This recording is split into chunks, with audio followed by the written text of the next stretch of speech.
한동훈 대표나 친한계 분들은 중립적 정치적으로 어떻게 가져가려고 지금 추석 밥상에 오를 거 아니야. 한동훈 대표가 대표로 취임한 지 지금 며칠 됐죠? 7월 달에 했으니까. 그러니까 2달 됐죠. 2달 되고 맞는 첫 추석인데 뭐 보수층 내에서도 뭐 한동훈 대표가 이거 뭐 생각보다 잘 못하는 것 같은데 뭐 좀 그쵸. 있는 거야? 뭐 이런 약간 부정적인 얘기가 흘러나온다는 썰이 있어요. 그걸 왜 박실장한테 물어봐요? 야사를 많이 하는데 일단 여기 물어보고 올라가겠어요. 여기 이제 카메라 아니, 켜지면은 이제 속마음을 얘기 안 한다고. 교수님은 얘기하기 껄끄러운 것들이 있잖아.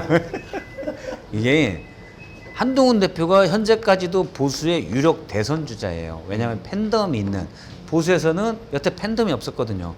박근혜 전 대통령 빼고 또 이준석 지금 개혁신당원 빼고는 팬덤이 없었어요.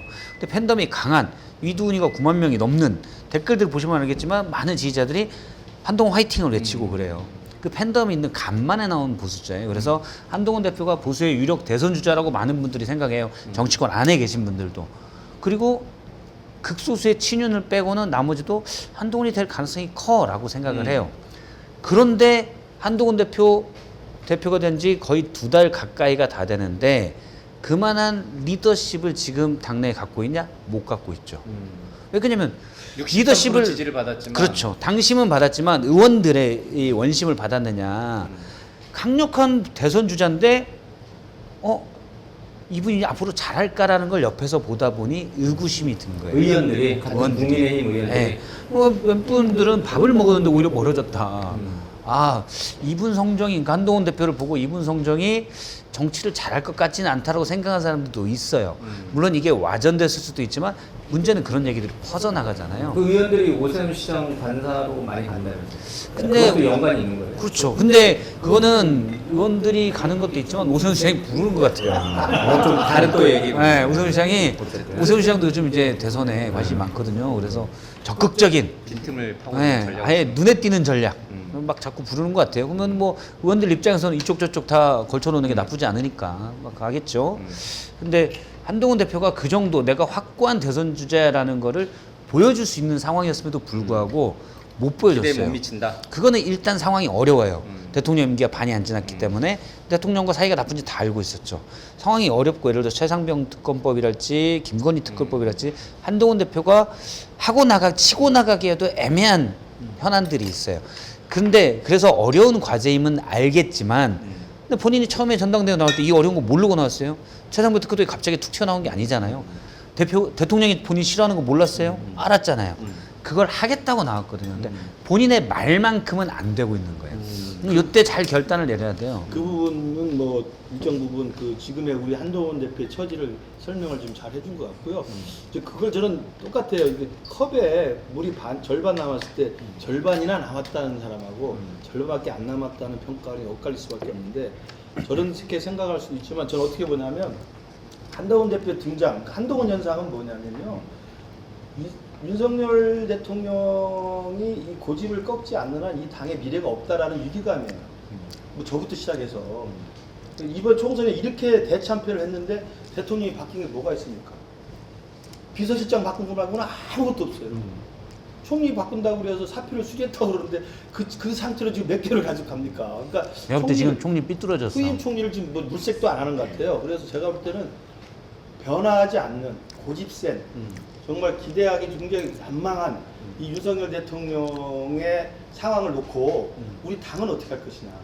그랬을 때 제가 63%의 당의 지지율과 민심의 지지율이 왜 한동훈한테 압도적으로 지지를 줬냐면 이대로는 당이 죽는다라는 위기감이에요.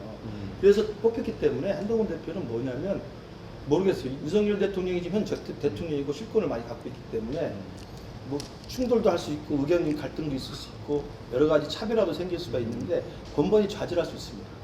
그러나 이제 좌절을 계속 함에도 불구하고 끝까지 계속 민심을 전달하고 민심을 반영하고 계속 문제 제기를 하는 한동훈의 절실함, 한동훈의 진정성 이것만 가져도 된다고 생각해요.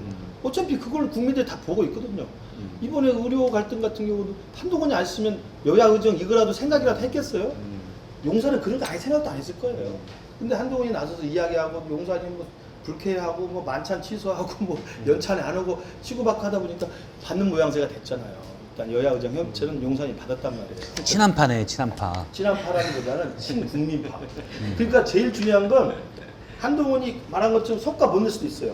너무 어려워 처지가. 처지가 궁색해. 근데 국민들이 다 알아. 그럴수록 정치인 한동훈은 두드려 맞으면서도 좌절하면서도 진정성 있게 절실하게 하면 돼요. 그러다가 마지막에는 또 한 방이 있을 수 있는 거죠. 그렇죠. 근데 이게 한 방은 한동훈 대표 폰에 있을 것 같아. 그건 이제 금년까지는 아니고 좀 아니. 합시다. 지금 저녁마다 그러면 아이고 내가 차곡차곡 모아놓은 캡처 같은 이게 거라고. 이제 당의 지지율이 대통령 지지율하고 상당히 이제 연동돼 있긴 한데 지금 당하고 이제 대통령하고 한동훈 대표의 사이를 알면 약간 이제 분리해서 국민도 이제 어느 정도는 볼 거라고 해요. 대통령 지지율이 20%예요. 최악이에요. 최저야. 그러면 한동훈 대표가 그 어려운 상황에서 고군분투한다라고 이제 말씀을 하셨어요. 그러면 이게 완전히 뭐 대통령 지지율하고 분리될 수는 없지만 그래도 한동훈 대표가 열심히 하는 거를 국민이 보고 있었으니까 2달 동안 좀 당 지지율은 좀 올라가야 되는데 당 지지율도 거의 최저 수준이에요. 그거는 한동훈 대표가 못한다고 보수층도 보고 있는 거야. 대통령도 못하지만 한동훈 대표도 뭐 2달 동안 한 게 뭐 있냐. 뭐 대통령 사이에서 그냥 뭔가 그 강력한 본인들의 카리스마 중간 차별화를 지도가 못 가져왔다는 모르지 거죠. 않고 있는 것은 일단 국민의힘 지지를 하는 분들 중에도 한동훈 대표한테 전적으로 쏠리진 않죠. 전통적인 이른바 태극기 부대부터 시작해서 전통적인 보수파들이 있어요. 그렇겠죠. 특히 영남 지역을 중심으로 이분들은 지금도 윤석열 대통령에 대한 지지를 유보하지 않습니다. 그들 갖고 있는 분 이분들은 한동훈 대표에 대해 조금 섭섭한 게 있죠. 그런 게 좀 남아 있는 게 있고 그 다음에 여전히 중도층에 있는 국민들은 한동훈 대표가 저 정도 했다고 그래서 아 그래 국민의힘이 잘한다. 국민의힘 정당을 지지하는 걸로 바꾸지 않아요. 그러니까 이쪽 저쪽 좀 깎이는 상황이 좀 있을 수 있는데 그건 저는 결정적인 이슈가 전면에 부각됐을 때 지금이야 의정 갈등은 한동훈 대표가 풀 수 있는 게 아니지만 절실함과 진정성을 보여주면 되는 것이고 결국은 이제 큰 이슈 그 이슈가 어떤 것일지는 뭐 예상할 수도 있고 예상 못할 수도 있는데 그런 이슈가 전국을 쓰나미처럼 덮쳤을 때 그때 한동훈 대표와 우리 국민의힘의 뜻있는 김근식을 비롯한 훌륭한 분들이 분명히 들고 일어나서 이건 이렇게 해야 됩니다 라고 한 방을 하면 홀만하다니까. 이제 실토를 하시네. 다음 형을 쌀락이 없지. 이제 실토하셔. 맥주 이 정도 드시니까 실토하셔. 지금 대통령에 대한 한 방을 노리고 있는 거였어요. 아니, 여론을 우리가 지지를 끌어올리는 한 방이에요. 왜 그러세요? 아니 그러니까 그게 대통령이 크게 약간 실정을 했을 때 한동훈 그렇지. 대표가 그렇게 하시면 안 됩니다. 라고 할 만한 이슈가 뭐가 남았죠? 많죠. 도대체 나는 잘 모르겠는데 뭘 일단 요거는 정말 웃으면서 할 얘기는 아니지만 추석 때 응급실 문제, 의료 문제 가지고 문제가 있을 수 있고 국민들의 여론이 폭발할 겁니다. 일단 절대 이제 사람 목숨에 관해서는 없애야 되지만 왜 그러냐면 이건 되돌릴 수 없는 문제이기 때문에 없애야 되지만 일단 뭐 아주 극도의 불편이랄지 그런 것도 생길 수가 있고 그래서 여론은 상당히 나빠질 게 하나가 있고요. 또 하나는 다음 주 중반 정도 이후에 또 지난주에 잠깐 잃었던 먹구름이 예, 다시 또 태풍이 돼서 온다는 이 설이 있어요. 여사의 그렇죠. 여사의 공천 개입 의혹을 그 이준석 대표가 봤다면서요. 오늘 이준석 대표가 자기라고 이야기를 했던 그러니까. 봤죠. 근데 이준석 대표가 봤는데 이거를 개입이라고 보기에는 좀 애매하다. 그렇게. 근데 봤다는 것은 신물이 있다는 걸 입증이 된 거지. 그렇죠. 있다는 게 입증이 왜냐하면 됐죠. 김영선 전 의원은 없다고 부인을 했거든. 그것이 한 단계 진전된 거예요. 이준석 대표가 조언 정도다 또는 맥락을 봐야 된다라고 약간 힘을 빼서 얘기하잖아요. 사실 김종인 비대위원장도 힘을 좀 빼서 얘기해요. 왜 뭐 중요해요? 이러고 말거든요. 그거는 그렇게, 이유가 있습니다. 만약에 이제 그 텔레그램 메시지를 통해서 김건희 여사가 이제 총선에 관련해서 김영선 전 의원하고 이제 주거니 받거니 메시지를 보냈다 쳐요.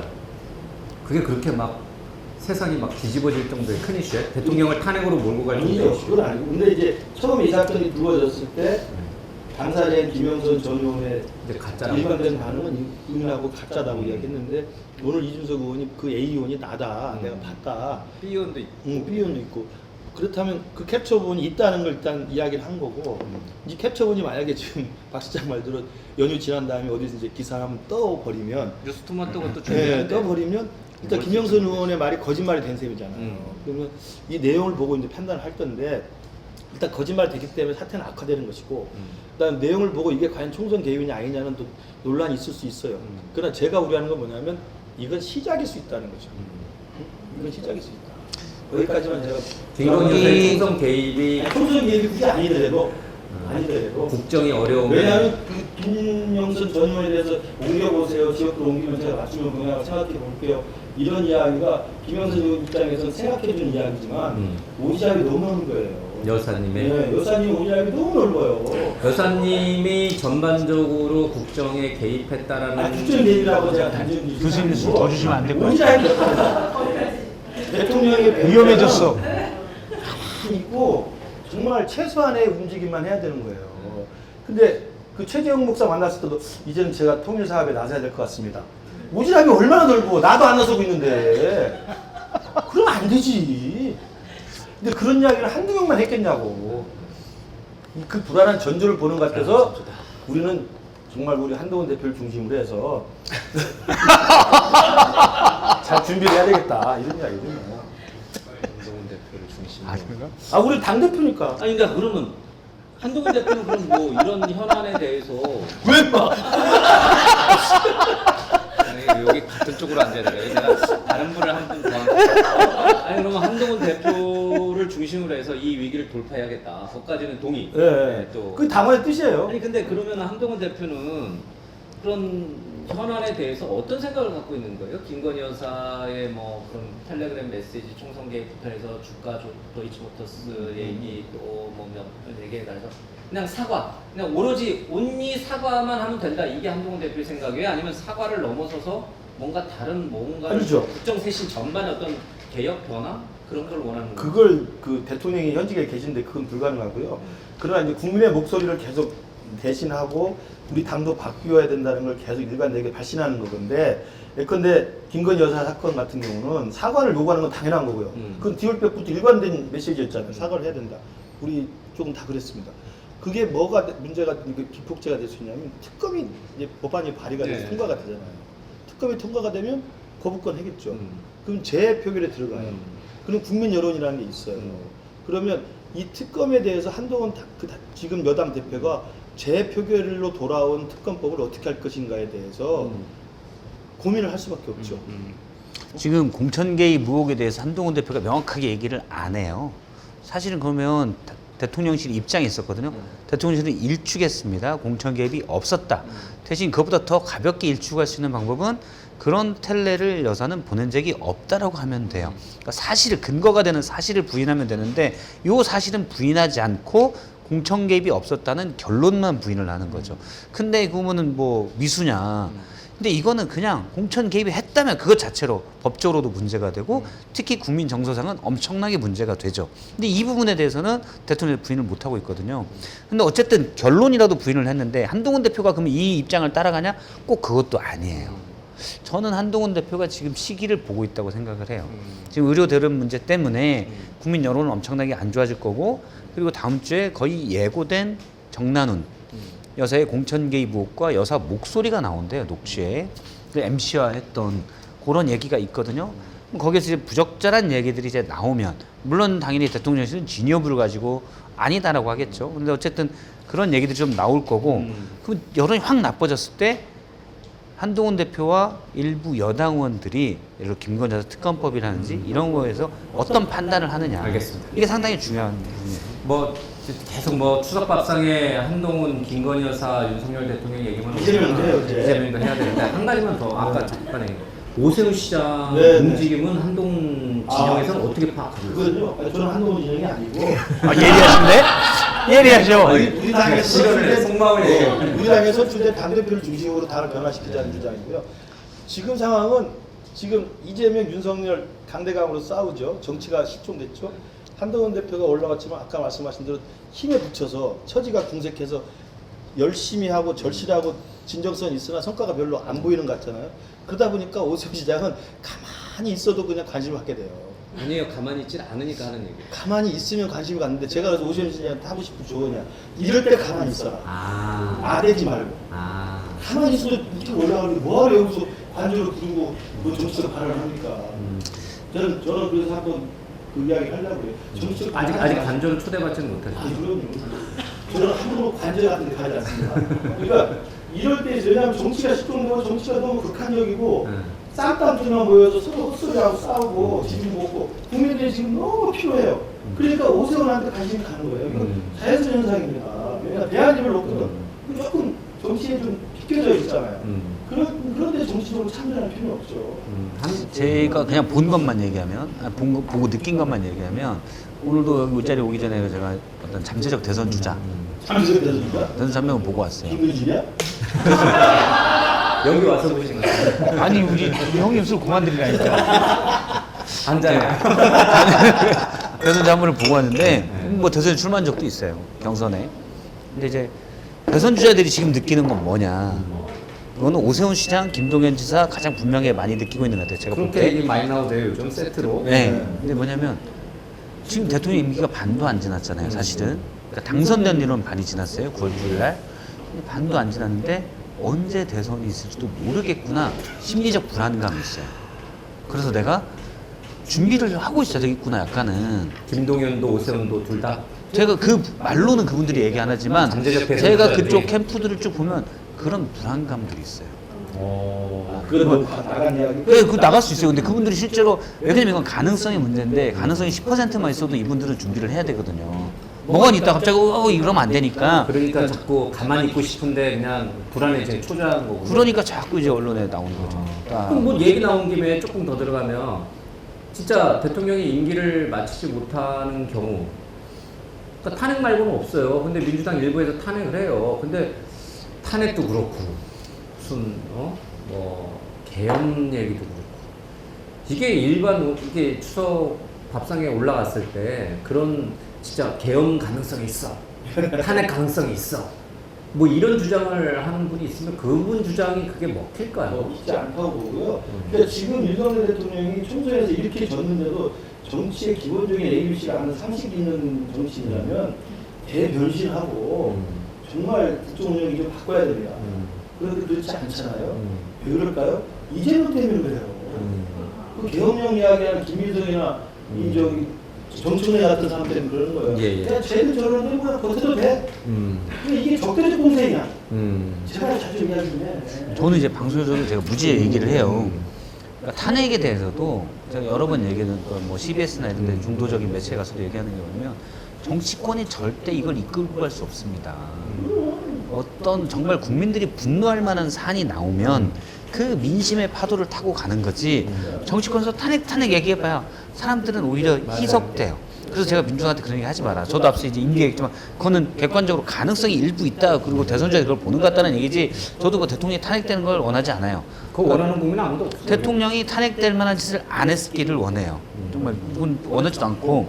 그리고 정치권의 민주당이, 예를 들어 야당이죠. 야당이나 조국혁신당에서 뭐 3년은 길다라는 거 국민의 마음을 대변한 수도 있겠지만 탄핵 들어가야 된다. 뭐가 나와요, 탄핵이. 그런 다음에 얘기를 해야죠. 그거는 이제 일부 지지층만 보고 하는 거예요. 제가 계엄에 대해서는 MBC에 가서도 제가 강하게 얘기를 했어요. 김민석 의원이 자꾸 계엄 하는데, 물론 뭐 그쪽에서 보니까 제보 저도 먼저 들어봤거든요. 뭐 큰 거 아니에요. 근데 큰 거 아니더라고. 누가 뭐 계엄 얘기를 한번 했대요. 큰 거 아니더라고. 무슨 뭐 자다가 봉창이니까 무슨 계엄입니까, 그렇죠? 그리고 제가 이거는 계엄이라고 했을 때 이런 식으로 하는 건 북한에서 육군단 사건이라고 숫자에서 한마디 갖고 장성들이 한 20명이 있었잖아. 무게에서나 있는 이야기야. 그렇죠. 그러니까 그거에서 한 번 정도 그냥 혹시 모르니까 얘기할 수 있는데 계속 이렇게 키우는 건, 예를 들어, 최고위원이라는 분이 얘기를 그쵸. 하니까 두 분이나 그건 왜 그러냐면 각 그 의원님들은 참으로 본인은 이제 머릿속에 그것밖에 없는 거예요. 중앙고 출신들이 계엄을 그러니까 요 얘기만 하는 거야.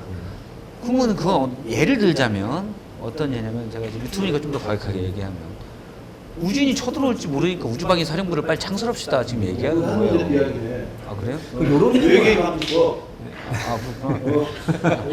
그 포인트. 네. 하여튼 뭐 탄핵이 계엄에 대해서는 두 분이 그래도 모처럼 같은 생각을 좀 갖고 있는데 아니, 대다수 분이 저희는 그렇게 생각해요. 대부분의 생각들이 비슷해요. 맞아요. 이제 차이가 안 나는 그런 얘기로 정치권에서 얘기가 나오는 것 자체가 국력 손실이에요. 네. 그러니까 당협위원장이신 김문식 교수님이 방송에서 하지 못할 얘기가 있을 뿐이지 대부분의 생각은 비슷해요.